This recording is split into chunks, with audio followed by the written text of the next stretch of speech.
BJP सरकार 2 दूनी 4 इसे इसलिए कहा जा रहा है क्योंकि 2 में तो उत्तर प्रदेश और उत्तराखंड में प्रचंड बहुमत मिले, लेकिन गोवा और मणिपुर जहां पर कांग्रेस पार्टी आगे थी आंकड़ों के नजरिए से, वहां पर भी बीजेपी ने मार ली बाजी क्योंकि कांग्रेस पार्टी नींद गहरी सो रही थी। और अब जाकर राहुल गांधी जागे हैं तो कह रहे हैं मनी पावर से ये सब कुछ हो रहा है। 2 तस्वीरें हम आपको दिखा रहे हैं, एक तरफ गोवा में भी और दूसरी तरफ मणिपुर में भी।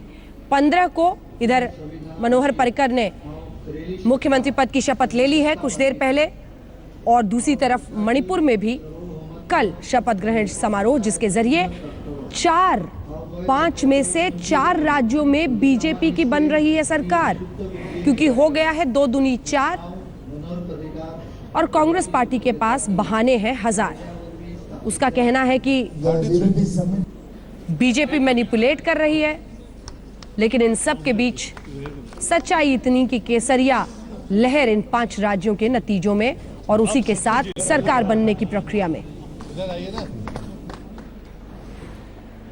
तो उत्तर प्रदेश में करारी हार के बाद एक तरह से कांग्रेस पार्टी सवालों के घेरे में है, क्योंकि गठबंधन जरूर अखिलेश यादव के साथ था, लेकिन राहुल गांधी से कई सारे सवाल पूछे जा रहे हैं। इधर गोवा और मणिपुर भी हाथ से फिसल गया और पता ही नहीं चला। जब राहुल गांधी से इस पर पूछा गया तो मान तो रहे हैं कि कहीं पर गिरावट आई है, मामला हाथ में बिगड़ा है, लेकिन कहते हैं कि गोवा और मणिपुर को पैसे के बल पर बीजेपी अपनी तरफ कर रही है। स्वागत होना चाहिए, लेकिन एक तरफ ये कहा जाता है कि जब फैसला आपके हक में आए तो यही ईवीएम पर सवाल आप नहीं खड़े करते हैं। आम आदमी पार्टी, अगर आपको याद हो, पिछली बार विधानसभा चुनाव के पहले ये सवाल खड़ा कर रही थी, नतीजे आए बम बम, लेकिन उसके बाद सवाल पूछना खत्म। अब एक बार फिर जब फैसला बीजेपी के पक्ष में आया है तो ये सवाल खड़ा किया जा रहा है, और इसीलिए ये सवाल कि टाइमिंग को लेकर क्या कहा जाए। लेकिन इन सब के बीच गोवा पर जो कहा है राहुल गांधी ने, उसके बाद अरुण जेटली देश के वित्त मंत्री ने कहा है कि ये सवाल बेमानी है और इस पर चर्चा करने की जरूरत नहीं है। वैकल्पिक गठबंधन मजबूत था, इसीलिए सरकार की दावेदारी, और अब बन गई है हमारी सरकार। हमारे साथ कई खास मेहमान इन तमाम विषयों पर जुड़ रहे हैं। सबसे पहले आपका परिचय उनसे करा दें। सुधांशु त्रिवेदी, राष्ट्रीय प्रवक्ता भारतीय जनता पार्टी के, हमारे साथ जुड़ गए हैं। प्रियंका चतुर्वेदी, प्रवक्ता कांग्रेस पार्टी की, जुड़ गई हैं। और हमारे साथ सुभाष कश्यप, कॉन्स्टिट्यूशनल एक्सपर्ट, जुड़ गए हैं। 3 खास मेहमान यहाँ पर हैं। राजदीप सरदेसाई हमारे साथ, हमारे वरिष्ठ सहयोगी यहाँ पर मौजूद हैं, जो गोवा की राजनीति को, वैसे तो देश की राजनीति पर नब्ज इनकी रहती है, उंगली रहती है उस नब्ज पर, लेकिन गोवा को बहुत अच्छी तरह से समझते हैं। नलिनी सिंह जी हमारे साथ लगातार बनी हुई हैं, अंशुमान त्रिपाठी हमारे साथ लगातार बने हुए हैं। लेकिन इन सब के बीच सबसे पहले सुधांशु त्रिवेदी जी, आपके पास आते हुए, 2 तो मिल गए, आपने 2 दूनी 4 कर लिया।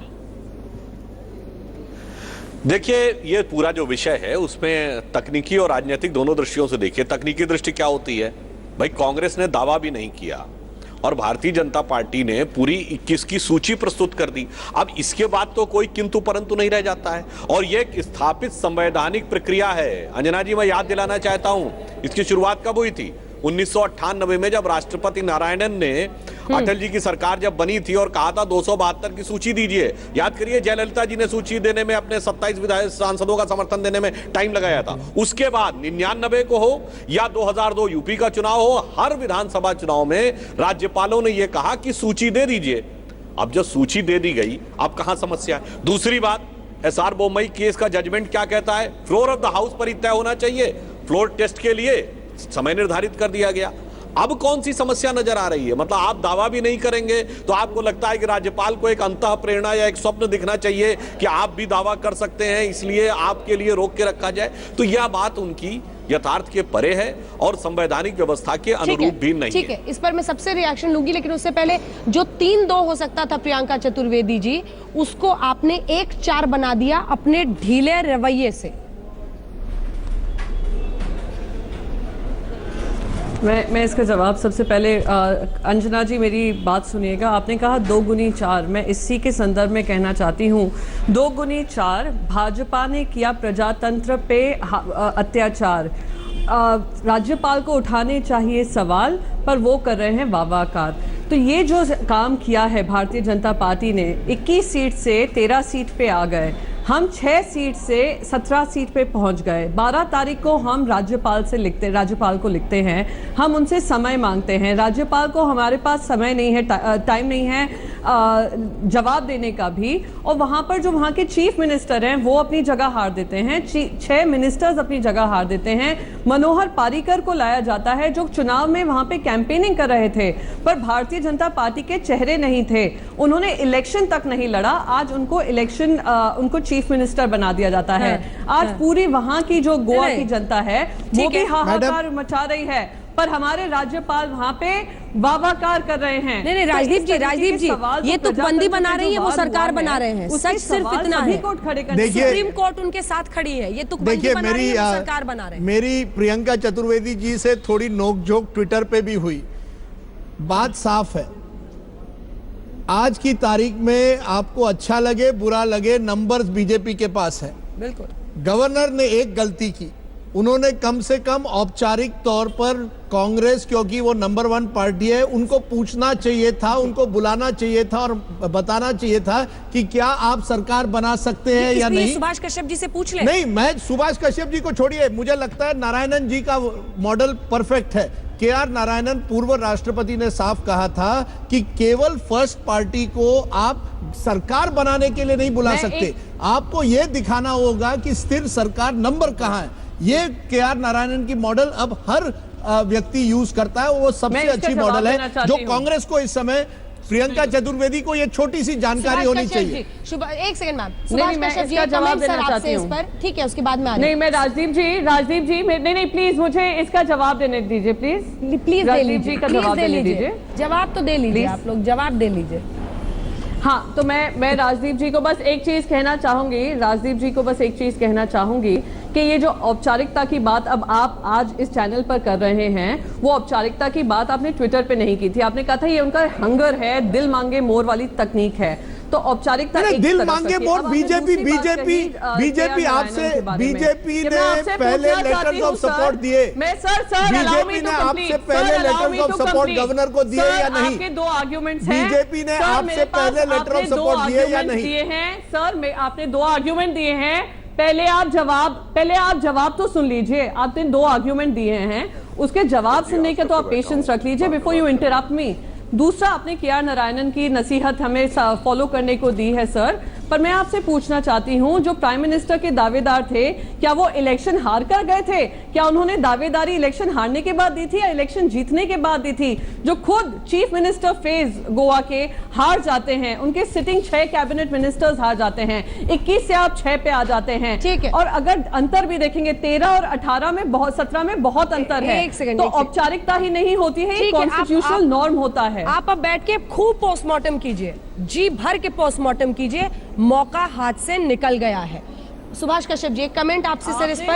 एक सेकंड पोस्टमार्टम करने को तो नहीं सर, मैडम सुभाष जी, जब तक वेल ऑफ द हाउस में वो अपनी मेजॉरिटी प्रूव नहीं करेंगे तो मौका नहीं गया है। अभी सुप्रीम कोर्ट ने कुछ कहा है, उसका भी पालन करना जरूरी है। सर, आपका कमेंट इस पर क्या? जो हमेशा से रिवायत है, सबसे बड़ी पार्टी को गवर्नर को इनवाइट करना चाहिए था?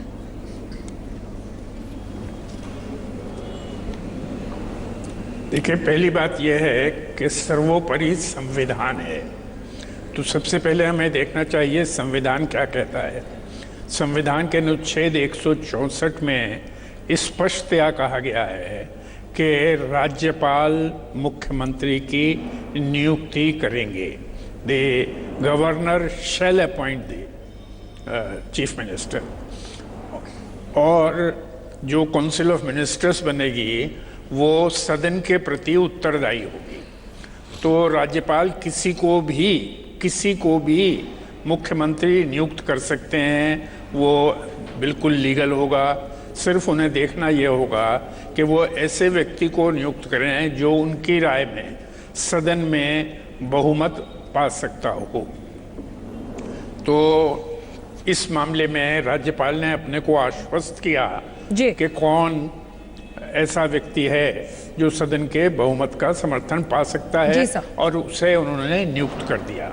उसमें मैं समझता हूँ कोई भी विवाद का स्कोप नहीं है। जितनी रिवायतों की बात है उन सब रिवायतों से, रिवायतें हर तरह की मिल जाएंगी, जी। प्रेसिडेंट साहब को हर तरफ मिल जाएंगे, हाँ। लेकिन उस सब से ऊपर संवैधानिक जो तथ्य हैं वो हैं, उनको देखना होगा। जी, और खुद सुप्रीम कोर्ट ने कहा कि अगर आपके पास थी दावेदारी तो आपने सूची क्यों नहीं सौंपी, और सुप्रीम कोर्ट ने साथ दिया कि हाँ, आप उनको स्वेरिंग इन करने दीजिए, उन्हें टेस्ट का सामना 16 मार्च को फ्लोर पे करना होगा। निशांत हमारे साथ हमारे सहयोगी हैं।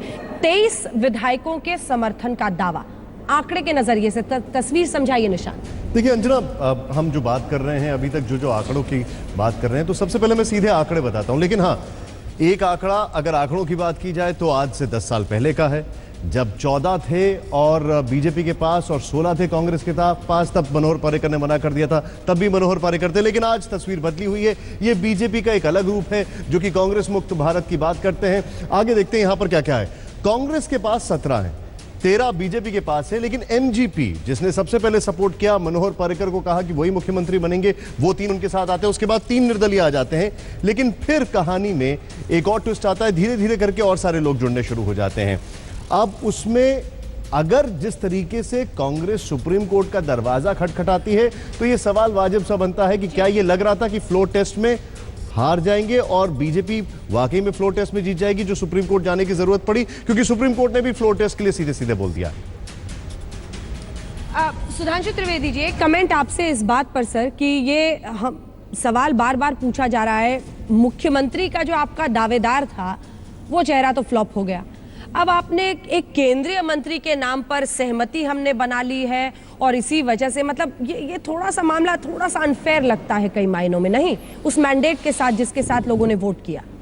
देखिए, यह अनफेयर इसलिए नहीं है कि मनोहर पर्रिकर गोवा के सबसे लोकप्रिय नेता हैं, और चुनाव पूर्व भी भाजपा ने यह कहा था कि चुनाव के बाद हम मनोहर पर्रिकर जी को भेज सकते हैं। हाँ। तो राजनीतिक दृष्टि से इसमें कहीं कोई किंतु परंतु नहीं, और सहयोगी दलों की अपेक्षा भी थी कि मनोहर पर्रिकर जी नेतृत्व करेंगे तो ठीक है। अब मैं एक और चीज याद दिलाना चाहता हूं हमारे साथियों को कांग्रेस के, 1999 में जब महाराष्ट्र में हमारी शिवसेना भाजपा की सरकार गई और दूसरी बार जब आई, तो एनसीपी कांग्रेस का चुनाव पूर्व गठबंधन नहीं था, सबसे बड़ा गठबंधन भाजपा शिवसेना था, और इन दोनों ने चुनाव के बाद सूची प्रस्तुत की, तो हमसे केवल 2 विधायक ज्यादा थे, केंद्र में हमारी सरकार थी, पर हमने नहीं रोका, आपको होने दिया। और आपने उलट क्या किया, 1993 का उत्तर प्रदेश याद करिए, विधानसभा में क्या था, भाजपा 176, समाजवादी 107, बसपा 67, कांग्रेस 56, अजीत सिंह के शायद 8 या 10 थे, सब मिलकर सूची दे दिए और हो गया। और देवगौड़ा गुजराल की सरकारें आपको याद होंगी। तो आप नैतिक दृष्टि से देखिए, राजनीतिक दृष्टि से देखिए, संवैधानिक दृष्टि से देखिए, जो भी चीज है आप सूची प्रस्तुत कर देते, कोई समस्या की बात नहीं थी। फिर भी आपको समस्या है, आप फ्लोर टेस्ट में हरा दीजिए, बात खत्म हो जाएगी। आप दोनों में से किसी चीज को नहीं मान रहे, अपने पुराने उदाहरणों को भी नहीं मान रहे, तो फिर मुझे लगता है कि एक प्रकार का दुराग्रह है और कुछ नहीं। प्रियंका जी, छोटा सा जवाब जिसके बाद ब्रेक पर जाना है। हाँ, नहीं, छोटा ही जवाब दूंगी। मैं सबसे पहले तो उनको याद दिलाना चाहूँगी, इतिहास के बहुत अच्छे जानकार हैं, पर ये भी जानते होंगे कि 12 तारीख को जो हमने राज्यपाल से समय मांगा, राज्यपाल ने हमें समय तक नहीं दिया, तो सूची ये सब पेश करने की बात तब हो जाती, वो होने नहीं दी। अब सुप्रीम कोर्ट ने, क्योंकि 15 दिन का टाइम होता है, सुप्रीम कोर्ट ने थर्सडे को बोला है तो वो करना है। और दूसरी चीज़, आपने कहा कि आप चुनाव के दौरान भी बात कर रहे थे, कैंपेनिंग के दौरान भी पर्रिकर इतने पॉपुलर अगर आपके चीफ मिनिस्टर चेहरे थे, तो उनको चुनाव लड़ाकर उनको चीफ मिनिस्टर क्यों नहीं बना दिया? ये सवाल में कैंपेन करने के बाद भी अगर आप 13 सीट पर अटक गए तो ये फेलियर तो पर्रिकर क्या हुआ ना? ठीक है, ठीक। प्रियंका जी, एक ही बात है कि अगर आप ये बिल्कुल आश्वस्त हैं कि आपने राज्यपाल का दरवाज़ा खटखटाया और उन्होंने जवाब नहीं दिया, तो फिर आपको ये चीज़ अब प्रूव कर देनी चाहिए।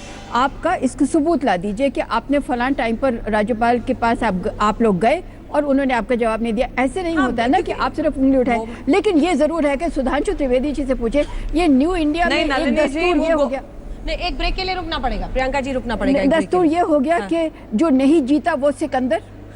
अब यहीं से चर्चा शुरू करेंगे, ये 2 दूनी 4 हम इसलिए कह रहे हैं क्योंकि उत्तर प्रदेश और उत्तराखंड में तो जबरदस्त बहुमत, लेकिन इधर मणिपुर और गोवा में बस बन गई है सरकार, समझ लीजिए, क्योंकि इधर 2 छोटी पार्टियों से निर्दलीय से समर्थन लेकर मनोहर पर्रिकर के नाम पर मुहर लगी, शपथ उन्होंने ले भी ली। इधर मणिपुर में कल शपथ जिसके जरिए 5 राज्यों के चुनाव में 4-1 के स्कोर के साथ बीजेपी 2 दूनी 4 के खेल में कांग्रेस को बहुत पीछे छोड़ चुकी है। 5 राज्यों में चुनाव और लगभग 2 राज्यों के नतीजे आने शुरू ही हुए थे कि आरोपों का सिलसिला शुरू हो गया। आप देख रहे हैं हल्ला बोल का दूसरा हिस्सा, आपके साथ मैं हूं अंजना ओम कश्यप। उत्तर प्रदेश में जब एक तरफा नतीजे आने लगे तो मायावती ने यह आरोप लगाया कि ईवीएम में गड़बड़ी की गई है, बैलेट पेपर से आप वोटिंग कराइए। इस बीच आरोप आम आदमी पार्टी ने भी आज लगाया है, लेकिन इन सब के बीच क्या कह रहे हैं स्वामी नेता बीजेपी के, आइए आपको सुना देते हैं। सुब्रमण्यम स्वामी। ईवीएम को लेकर कंट्रोवर्सी उठ खड़ी हुई है। इस बारे में और ज्यादा बातचीत करने के लिए हमारे साथ हैं बीजेपी के दिग्गज नेता सुब्रमण्यम स्वामी जी। आइए उन्हीं से बात करते हैं। स्वामी जी, ईवीएम को लेकर जो कंट्रोवर्सी है उस पर आपने भी पहले कुछ कहा था और बताया था कि ईवीएम का सिर्फ कहा नहीं था, मैंने सुप्रीम कोर्ट में जाकर याचिका पेश की थी और याचिका में मैंने कहा कि इसमें जो आज की जो डिज़ाइन है उसके अनुसार इसमें इसको टेम्पर करना बहुत आसान है। बीएसपी सुप्रीमो मायावती ने आरोप लगाए हैं कि यूपी में जो इलेक्शन हुआ है वो रिग्ड है, ईवीएम को लेकर बात कही, तो उनकी बात में कितनी सच्चाई है? देखिए, ऐसा कहना तो बहुत आसान है। हाँ, मैं कह सकता हूँ सारे पत्रकार फ्रॉड हैं, परंतु सबूत होनी चाहिए ना, कोई ऐसे आधार देना चाहिए। मैंने आधार दिया था क्योंकि मेरे साथ सोनिया गांधी ने मदुरई इलेक्शंस में ईवीएम का फ्रॉड किया था। फिर मैंने आधार दिखाया, जैसे पोलिंग बूथ में जहां मेरे लोग हैं वहाँ वोट नहीं पड़े, वहाँ शून्य पड़े। इस प्रकार से कोई आधार देनी चाहिए। अब मायावती ने सिर्फ आरोप लगाया क्योंकि उनकी अपेक्षा के अनुरूप नहीं है और इसीलिए उनको किसी ने बोला होगा कि ये ईवीएम में गड़बड़ी हुई है। पहले भी अमरिंदर सिंह ने कहा था और कोई सबूत नहीं दिया, सिर्फ सबूत मैं नहीं दिया था, इसीलिए सुप्रीम कोर्ट ने संशोधन कर दिया।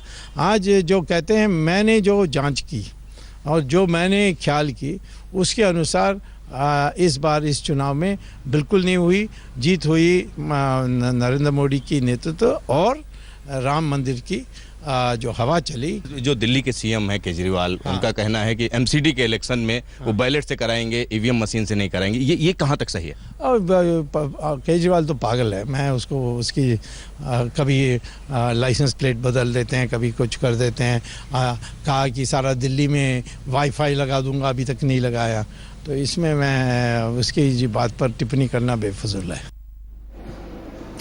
वादों की कसौटी पर तो वैसे हर किसी को आंका जाए तो बहुत परेशानियों का और गंभीर सवालों का सामना करना पड़ेगा। परिस्थिति दाएं बाएं देखने वाली हो जाएगी। सुधांशु त्रिवेदी जी, राम मंदिर ने जिताया, सुब्रमण्यम स्वामी कह रहे हैं। जब आपकी जीत तो ईवीएम ठीक काम कर रहे थे, ऐसे ही अरविंद केजरीवाल साहब भी हैं। देखिए, हम तो कह रहे हैं अरविंद केजरीवाल साहब को तो 67 सीटें मिली थी 70 में, तब ये इशू नहीं था। और दूसरी बात, मेरा कहना ये विषय तो चुनाव आयोग के संदर्भ का है ना, इसका सरकार से क्या लेना देना है। और अनेक बार पार्टियों को प्रचंड बहुमत से जीत और हार दोनों मिली है। मैं ये कहूंगा कि विपक्ष को ईमानदारी से हार को स्वीकार करना और एक परिपक्व विपक्ष की भूमिका निभाना आना चाहिए। मायावती जी अगर ऐसा करें, उन्हें 22% वोट कैसे मिल गए और सपा कांग्रेस गठबंधन को भी 28% वोट मिले हैं, तो यह बात तो बड़ी हास्यास्पद लगती है। और हमें लगभग उतना ही वोट प्रतिशत मिला है जितना 2014 के लोकसभा में मिला था, तब तो कांग्रेस की सरकार थी।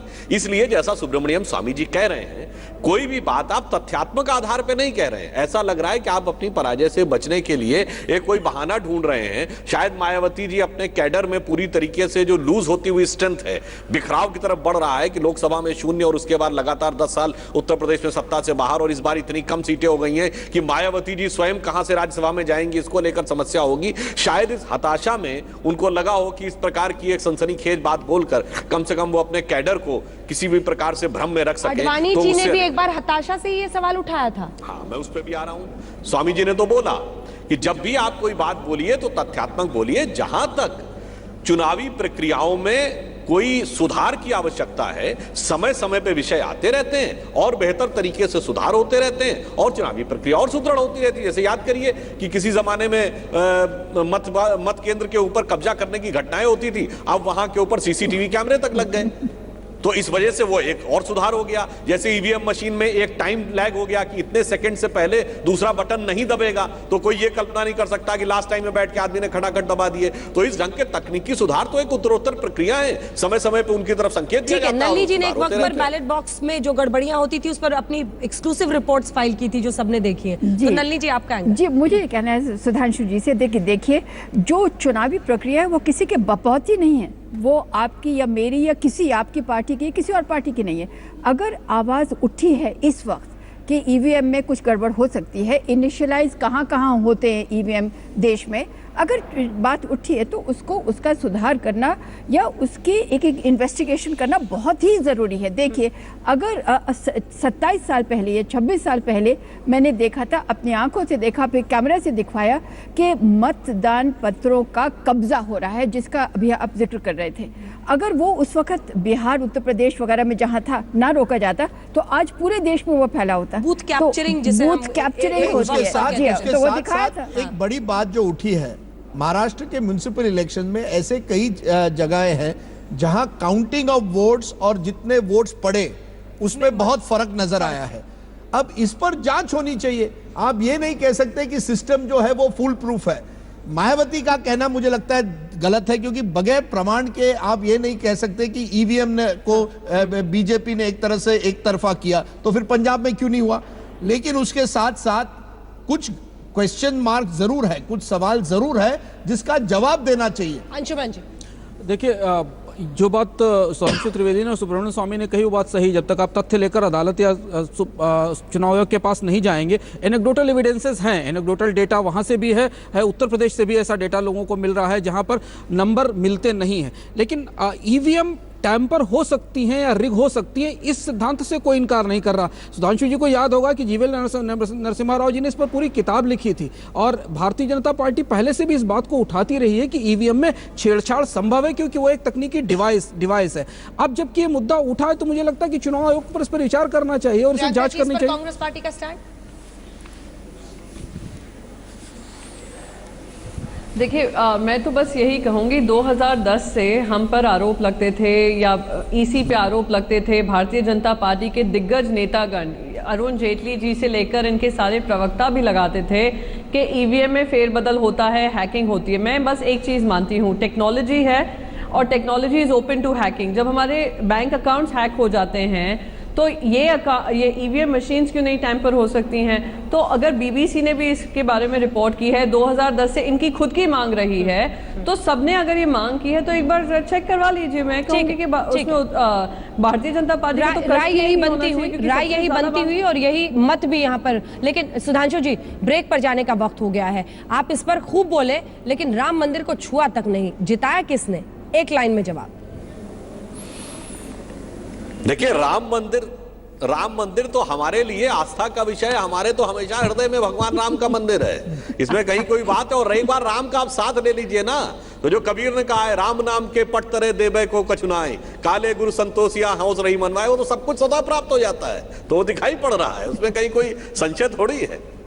चलिए, काफी ईमानदारी इस जवाब में झलक रही है, तो इसलिए इसको जाने देते हैं। और बीजेपी सरकार का अगर 2 दूनी 4 का मंत्र चल गया है तो इसके पीछे हाथ माना जा रहा है नितिन गडकरी का। जी हाँ, केंद्रीय मंत्री नितिन गडकरी जी इस वक्त आज तक के साथ जुड़ रहे हैं। नितिन जी, शुक्रिया आपका। पहला सवाल आपसे यही, क्योंकि माना जा रहा है कि वक्त जाया किए बिना सीधे आपको गोवा भेजा गया, आपने कुछ ऐसा समीकरण बिठा दिया कि सरकार बन गई, जबकि सबसे ज्यादा विधायक कांग्रेस के थे। क्या समीकरण बिठाया आपने, क्या किया? कांग्रेस का आरोप निराशा के कारण, फ्रस्ट्रेशन के कारण, और कांग्रेस जो यहां अपना नेता तक नहीं चुन सकती है विधानसभा में चुने हुए एमएलएस का, ये डिफीट, ये अपनी पराभव को छुपाने के लिए ऐसी गैर जिम्मेदार बातें कर रही है। देखिए, हमको 13 सीटें मिली थी, एक हमारा इंडिपेंडेंट हमारे सपोर्ट में चुन कर आया था, हम 14 हो गए। 2 पार्टी जो थी, एक एमजीपी और गोवा फॉरवर्ड, उन्होंने हमको कहा कि मनोहर पर्रिकर को अगर लीडरशिप देंगे, मुख्यमंत्री बनाएंगे तो ही हमको सपोर्ट करेंगे, बाकी बातें बाद में करेंगे। मैंने रात को करीब सुबह 4:30-5 बजे अमित शाह जी को फ़ोन किया, उनको उठाया और मैंने कहा ये प्रॉब्लम है, इसके सिवा आगे नहीं जा सकते। अमित शाह जी ने कहा मुझे समय दीजिए, सुबह 8 सवा 8 बजे तक मैं आपको फ़ोन करता हूँ, प्राइम मिनिस्टर उठेंगे, मैं बात करता हूँ। उन्होंने सुबह प्राइम मिनिस्टर से बात की, हमारे पार्लियामेंट्री मेंबर के जो बोर्ड मेंबर के मेंबर है उनके साथ बात की, उसमें से एक मेंबर तो मैं था, मैंने क्लियर कर दिया था, उन्होंने सबसे बात की और उन्होंने 8:30 बजे मुझे क्लियरेंस दिया। फिर मैंने उनको बुलाया कि अब मनोहर पर्रिकर की लीडरशिप का जो आपका मामला है वो क्लियर हो गया, आपको क्या चाहिए। उनके मंत्री पद की बातें हुई, उनके विकास के लिए उन्होंने कुछ प्रायोरिटी बताई, वो हुई और दोनों पार्टी हमारे साथ आई तो हम 20 हो गए।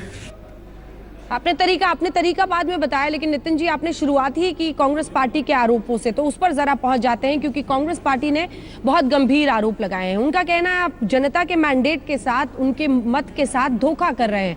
आपने वोट लिए पारसेकर के नाम पर, उनको मुख्यमंत्री उम्मीदवार बनाया और अब मनोहर पर्रिकर को मुख्यमंत्री बना रहे हैं। जोड़ तोड़ की है आपने, मनी पार का इस्तेमाल किया है, ये कहना है राहुल गांधी का।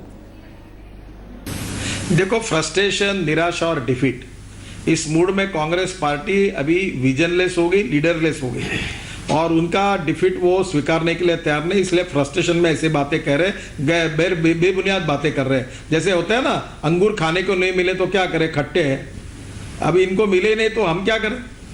हम स्टेबल गवर्नमेंट देंगे और मनोहर पर्रिकर की कैपेबल लीडरशिप गोवा को विकास करेगी और सब लोगों का विश्वास संपादन करके 5 साल अच्छा सरकार चलेगी और हम जैसे कोर्ट ने कहा हम कभी भी तैयार है, हमारी मेजोरिटी हम फ्लोर पर सिद्ध करके दिखाएंगे।